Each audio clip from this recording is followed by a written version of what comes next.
Oh, I think it's been really good. I mean, my confidence has improved, and I feel that I've sort of got a purpose, you know. The good thing about the GEM project, as project officers, we've had the freedom to develop things for our clients. So people who want to change direction in their lives, people who have had big spells being out of work, we're able to do what they need really to get them further on in their journey.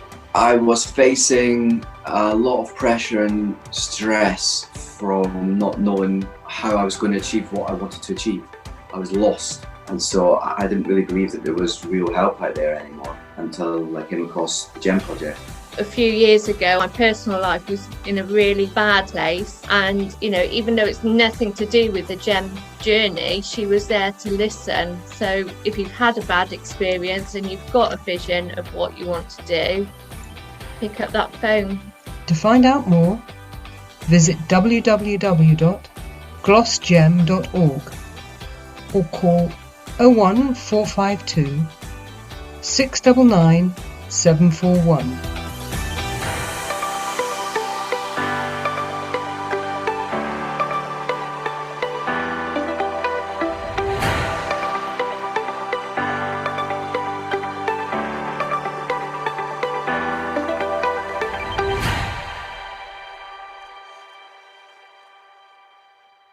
Hi. Well, this is the GEM Showcase, and this is your chance to hear what GEM is, what it does, and how it can help you. We've been going for 5 years now, and in that time, we've helped more than 1,500 people back into work, setting projects, or re-enter education. GEM stands for Going the Extra Mile, and it lives up to its name, offering help, support and advice. My name's Andrew Vincent, and I'm a participant, not a member of staff. I came to GEM to help rebuild my confidence after being made redundant. And this showcase is actually my last day, because tomorrow I start a new job, which the project helped me get. Well, I'm going to be talking to some of the people who make GEM what it is: the head honcho, a support worker, a participant, and a partner organisation. Well, first up is Tony Solomon, who is GEM's opportunity hunter. He's the guy who really brings it all together and helps us find our way back into work and education and those projects.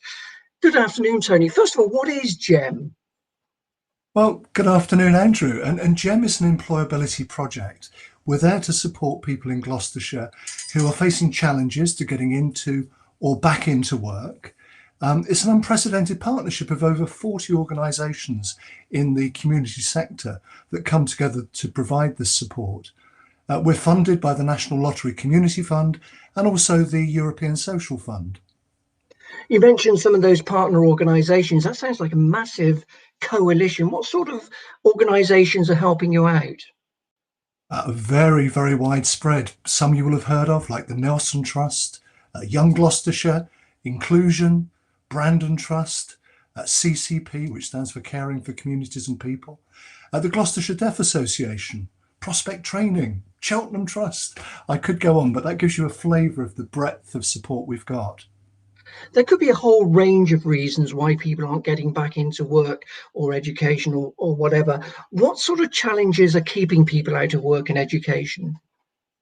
Yeah, so it's a very good question. They're many and varied. It could be that somebody has a long-term health condition, perhaps a physical disability or a learning difficulty. They could be a refugee where English is their second language. It might be somebody with a criminal record, perhaps, or somebody who's been away from the workplace for many years, perhaps because they've been caring for their parents and are now wanting to come back into work, but have simply lost their confidence, lost their self-esteem. So GEM's there to help support anybody really who's facing real challenges to getting into or back into work. It's very much about bespoke help. It's not a one-size-fits-all solution. No, I think that's very important. The GEM project is led by you, the participant. Navigator developers, you'll be speaking to them later, provide the guidance on that journey. But it's very much tailored to the individual, where they're at, helping them to understand where they want to go and taking steps towards making progress in that direction and ultimately into education, training or work. Of course, it's been a difficult time. What challenges has the COVID-19 lockdown brought? Well, it's brought many challenges for our participants and for the GEM project, but also opportunity. Challenges in as much as we haven't been able to meet face to face. But we have now created something called GEM Online, which is offering a wide variety of employability skills training, well-being programs. I was on a yoga and mindfulness session last week, which I found very, very useful. So whilst we can't see people face to face, we're still making regular contact and using online to do that. Well, thank you, Tony. It's obviously a tremendously worthwhile project. Tony there mentioned Navigator developers. Now, if you sign up for GEM, you're going to be paired with a Navigator developer like Joe. He will be your first point of contact, or someone like Joe, when you first get in touch with GEM. First of all, Joe, just describe what exactly is a Navigator developer? Yeah, well, it's a bit of an odd job title. If you can think of me or Navigator developers as job coaches or personal development mentors, and we can work on a one-to-one capacity with you, supporting and guiding you to make steps towards your employment goals. Now, you're actually based at the National Star College, aren't you? That's correct. How does that relationship work?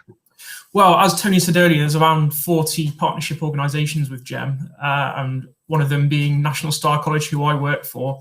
So each organisation specialises in a certain area, and National Star College being disabilities.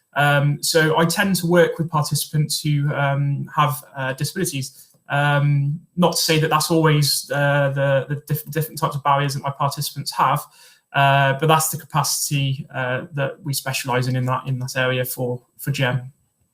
Now, I made a series of podcasts called A Gem of a Podcast, where I talked to various participants about their work with GEM and how it's helped them. One thing that came across to me from a lot of people was their apprehension and nervousness about first approaching GEM. So when someone does contact you, can you talk me through the process?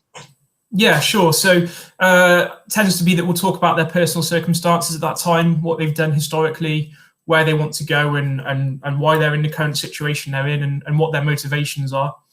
If it's decided that between us that we feel that GEM's suitable, we'll then complete an application form. We'll take some details down, and then with the project being funded by the EU Social Fund and the Big Lottery Fund, we then need to have some evidence of British citizenship or EU citizenship, along with some benefit details. We can then go forwards and once that's completed, go into completing an action plan, which is a live document that we work through together, describing again your personal circumstances, but where you can set your goals, and we break the steps down into how we're going to achieve that. And sometimes at the beginning, people aren't quite sure what direction they want to move in, whether it be to gain employment or education, or what area of employment. So then the document's live, it can change. So we can have one line of goals set out. And if we get to a point where we're thinking it's not working or you have a change of heart, we can then rearrange that and work towards the plan B, if you like. So it can be quite an organic process with the action planning and how we then work forwards in gaining the goals. Yeah. And got some success stories? Yeah, absolutely. One participant that comes to mind who was autistic, he wanted to gain employment as a cleaner, and we supported him to gain employment in a cleaning role with a local organisation within Cheltenham. And I suppose his work towards that was that he wasn't most confident in interviews, so we put him through lots of interview practice with Tony and another colleague of Tony's, Sue. I then helped him to apply for the job, giving him ideas in terms of what to write in his application.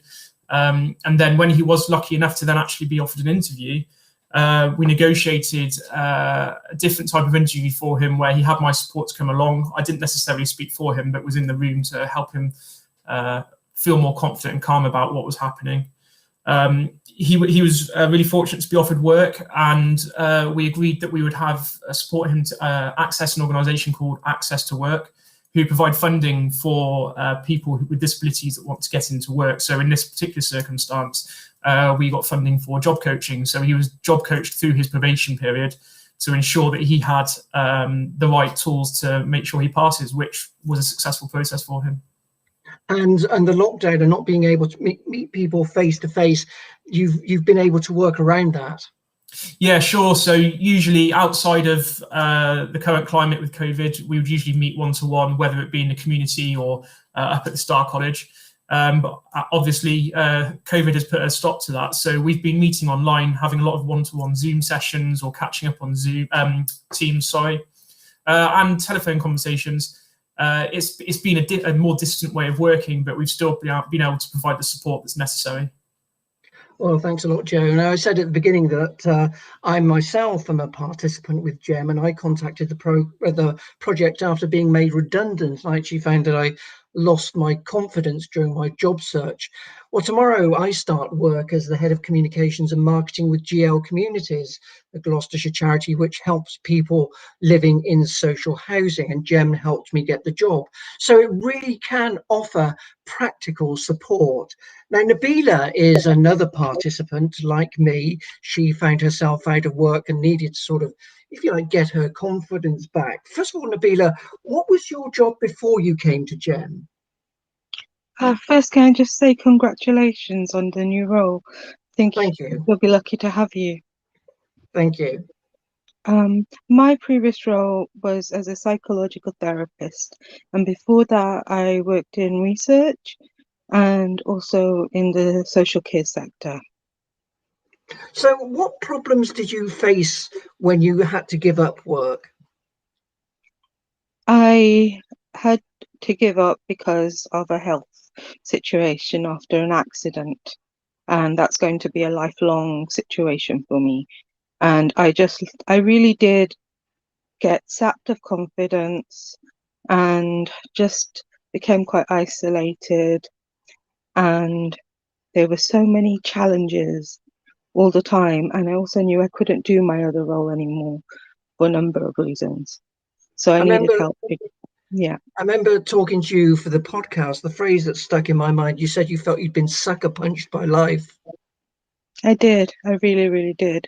I was not exactly, I was always a quite confident person who knew who I was, and I just spent a number of years, because that's how it was. It was a number of years of not really knowing anymore, because everything I'd known was turned on its head, and I was sort of facing a lot of experiences where the message just felt like really that I was not of any value, that I was nothing. I couldn't do the things I could do before, and it was really hard because I'm used to being busy. I'm used to certain things and certain interests, certain drives, certain personality, and now you can't be that. Given the way you felt then, what were your feelings when you first met your Navigator developer? Oh, I was terrified. I'd asked if there was any organization that might be able to help in terms of figuring out a new path of future next steps for myself, and the GEM came up, and as much as I was wanting to get that, I had little hope it would be helpful, but I wanted to do whatever I could to sort of help myself and give myself a shot at better. So what practical support did she offer? Well, she met with me a number of times, and in terms of barriers that were there for me in my life, like things I didn't have access to that were making it harder for me to go anywhere in terms of education or work. She helped with that. Practical things, she helped me. She certainly believed in me. She was taking in the things she learned about me and centering on those in figuring out ways in which I could be accessing things. During the lockdown, having GEM really helped, because I would have been even more alone because my bubbles were not exactly close together either. And also knowing possibilities of what I could do next, where lots have come out of that. I am doing some volunteering now with Inclusion Gloucestershire. I do a Friday session with Gem. In the beginning, it was a bit nerve-wracking in particular, but over the time, I wouldn't have been able to do these things a year ago. I wouldn't have been able to do them. I wouldn't have got there without that bit of help. And Emily was wonderful. Do you feel that you've regained the person who you were while you were still working? I think I have regained some of who I was, that I found parts of her again, but I'm not the same person. I can't be. And I do have mixed feelings about that. But I have some positivity in terms of my future. I have prospects. I am far more hopeful. I feel like my qualities, like I can be a force. I can be very assertive, and at times I am a person of strength who's quite strong, and even where I struggle, but that I wasn't really seeing that anymore. I can recognize value in myself, and not just in terms of work, but it crosses over, it transcends. You certainly do have value, and you can hear more of Nabila's story in one of the podcasts, the Gem of a Bod podcast, which is available on all the main sites like Buzzsprout, Alexa, Apple Podcasts, Anchor, all those. You just Google a Gem of a Podcast and you should be able to find it. But thank you, and all the best for the future, Nabila. Now, more than 50 organisations around the county work with Gem. They refer people who come to them and who they think might benefit from working with the project. For example, Gem was suggested to me by Headway Gloucestershire, the brain injury charity.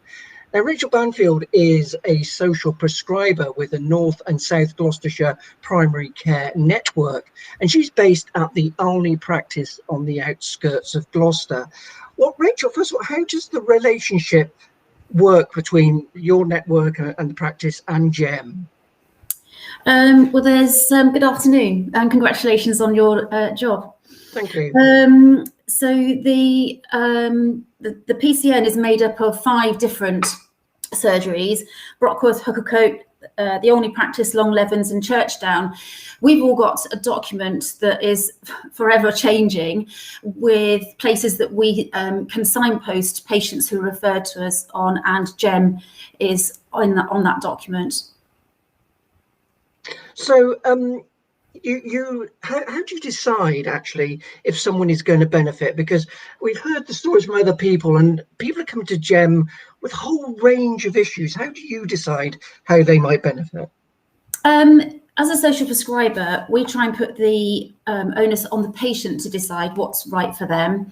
We listen a lot, and we work with the patient to find out what matters to them, rather than a GP who would say, what's the matter with you? So they're 2 very different questions. Recently, I was working with a patient who has worked on the fairs his whole life. He doesn't know anything else. That is, he was born into the world, and obviously during COVID he isn't working and can't see a time when he'll be working again. He also loves fishing, and but he said he's fed up of people telling him to work at Tesco's. He doesn't want to work at Tesco's. He has no desire to be in a shut-in place like that. So I was talking to one of the colleagues, one of the people at Gem, and about something else in particular, and I just ran this past her, and it was like a light bulb moment. You know, he's got all these skills of being able to work with people, being happy to travel, got a lot of confidence, but he can't channel that into where he would like to. So it dawned on both of us really that he was a superb candidate for being referred to Gem. And he was delighted. It was a surprise to me when I put it to him, because I at first had ruled it out, but it taught me that actually don't rule anyone out. Everyone should be able to benefit from being referred to Gem. Yeah, I mean, it's certainly, I mean, talking about my own experience, because I used to work for the BBC and I then taught at the university, and I came away from my job thinking there's only two things that I've ever done and two things I can do. But talking to Joe, he said, have you thought about this? Have you tried that? And I started doing webinars with Gem. And you know, it's sometimes you need that outside perspective, don't you, to reflect back to you, because you've been taught you are a social prescriber. I must admit that's a phrase I only heard about quite recently. It doesn't show that, it shows, doesn't it, that GP practices aren't all about prescribing medicines now. Absolutely, it's a new role. I started this in September, and the NHS wants to try and put a social prescriber into every practice by the end of 5 years. And it's like I said earlier, GPs work with the question, they open the consultation with, what's the matter with you? Whereas our question is, what's important to you? What matters to you? And a medication can't fix unemployment due to a national pandemic. It can't fix unemployment due to being overwhelmed by anxiety or grief, or all of those sorts of things. Just some of the things that we deal with. So does that answer your question? It does, because it's it really shows that Gem offers your work another dimension, doesn't it? It's another avenue to go down. You talked about your patient, and you know, through talking to Gem, it was like, as you said, a light bulb moment for you. No amount of medication was going to help this gentleman improve his confidence, use the life skills that he had. No amount of medication or talking to the doctor would ever help that. You know, he needed other people to see what skills he had and that he could offer to other people. So he was, you know, perfect referral for social prescribing. Well, thank you, Rachel. It's just evidence of how Gem can help other organisations as well as it can help individuals. So I've been talking to Rachel from the Army practice. I've talked to Nabila, who is a participant, Joe, who is a navigator developer, and Tony, who is the opportunity hunter.